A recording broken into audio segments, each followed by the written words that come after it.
নমস্কাৰ গাইজ সকলোকে পুনৰবাৰ স্বাগতম জনাইছোঁ আমাৰ চেনেলৰ অন্য এটা ভিডিঅ'লৈ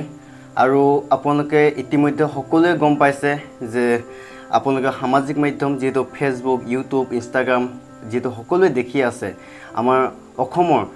সকলোৱে মৰমৰ আমাৰ জুবিন দা যেটো যোৱাকালি আমাৰ মাজৰ পৰা চিৰ বিদায় ল'লে আপোনালোকে সকলোৱে গম পাইছে ইতিমধ্যে সকলোৱে অসমীয়া প্ৰতিজন অসমীয়াই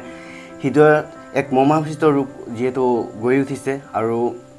সকলোৱে দুখজনক এটা মনোভাৱ বৰ্তমান খুব প্ৰভাৱ কৰিছে আৰু তেখেতৰ গান মই যেটো সদায় শুনিছিলোঁ আৰু বহুত ভাল পাইছিলোঁ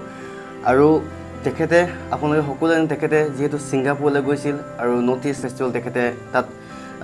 সুইমিং কৰিছিল আৰু সেই সুইমিং কৰা অৱস্থাত তেখেতৰ মৃত্যুবৰণ হৈছিল মৃত্যু সাৱটি ল'বলগীয়া হৈছিল আৰু তেখেতে অলপ অসুস্থ আছিল বুলিও আমি জানিব পাৰিছোঁ যিকি নহওক আপোনালোকে সামাজিক মাধ্যমবিলাকত নিউজ যেটো আপোনালোকে চাই আছে দেখিছে আৰু হেহে তেখেতৰ যেটো আমাৰ মাজৰ পৰা যেটো চিৰ বিদায় তেখেতৰ সদগতি কামনা কৰিছোঁ তেখেতৰ আত্মাৰ যে চিৰ শান্তি লাভ কৰে তাৰ কামনা কৰিছোঁ।